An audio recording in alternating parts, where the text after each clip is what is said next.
City of Minneapolis saw its third straight night of violent protest after the police killing of 25-year-old Daunte Wright. Wright's death comes at a crucial moment for the city as the Derek Chauvin trial is underway right now for the death of George Floyd, and it's going to be coming to an end pretty soon. With this mounting anger, should Minneapolis and the rest of the country just assume, brace for more unrest? Here to discuss, investigative journalist and author of Unmasked: Inside Antifa's Radical Plan to Destroy Democracy, Mr. Andy Ngo. Andy, as always, good to see you. Thank you for having me on. Andy, first off, what can you tell us about what you're seeing online and from the sources you have about the kind of mayhem that may be in the planning phase right now? We've already seen reports of Antifa showing up in addition to any BLM-specific activity in Minneapolis. What are you seeing? Yeah, I hope the people who were saying that because Biden won last year that things would return to normal, I hope they're embarrassed, because the return to normalcy in America is far left political violence, as we're seeing. So, in a country of 360 million people, where millions of police encounters with citizens every day, you're going to have situations like what happened with Daunte Wright, who was shot and killed by an officer earlier this week near Minneapolis.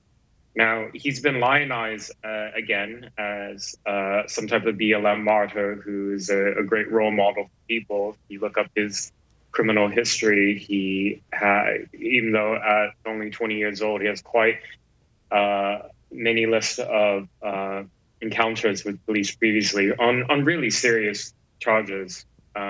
So he was being arrested on a warrant earlier this week in the incident that caused him to be killed because he was wanted for a crime involving the armed robbery and choking of a woman. Anyways, but he's been made out to be the latest martyr because BLM and Antifa require tragedies and deaths to exploit in order to get people out on the streets. And they have already been primed for it going back weeks and actually months because of the anticipation of the Derek Chauvin trial, and it's happening now, and it's set to conclude in a matter of days.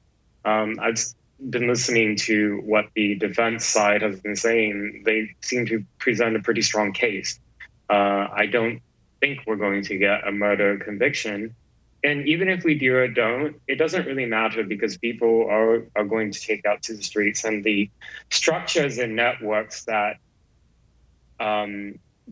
encourage rioting are already out there, and they're given the legitimacy in the mainstream media. I mean, the recently resigned police chief in Brooklyn Center, Minnesota, he was confronted by these reporters at a press conference when he used the word riot to describe. Yeah, and they said there was no riot, even though he was in the riot and getting hit with cinder blocks with other cops at the time that was happening. That was a stunning incident, by the way, that Andy's referring to, and it did come across on video that journalists they were trying to force the narrative on the police officer who was there, the police chief who was there at the time. And so, Andy, I mean, that's where I have to ask, what do the institutional or the structures, I should say, the organized structures that are behind some of this BLM activism and rioting, are behind Antifa, what is it that they really seek to accomplish? What are they hoping to create in Minneapolis in the days and weeks ahead? So to put this simply, their vision for how they want to organize the world is just look at their autonomous zones when they've been given the space to do that. It's anarchy, it's chaos, it's destruction, misery, violence, and death. That's what they want to do.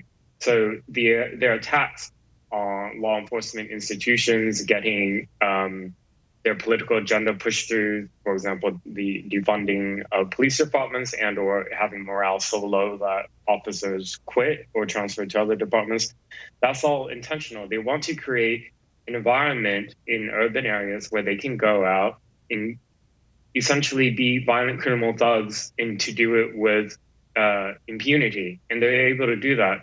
A lot of tension is on Minnesota now, but we've had 3 riots in Portland in the past 4 days that there was just overnight. They nearly burnt down the police union hall. And then after that, they set more fires. They returned to the local ICE facility and set that on fire. And that was something they did earlier over the weekend when they barricaded the ICE facility and tried to burn the officers inside alive. Like, this Andy, type of stuff.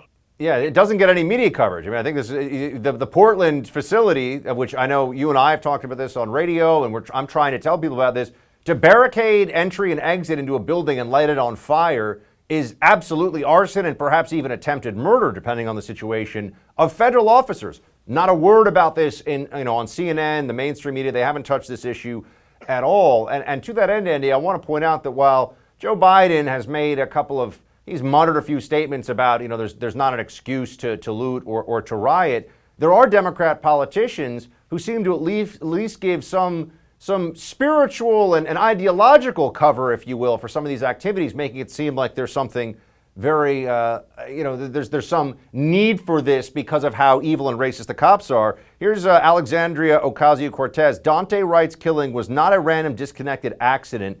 It was the repeated outcome of an indefensible system that grants impunity for state violence, rewards it with endlessly growing budgets at the cost of community investment, and targets those who question that order.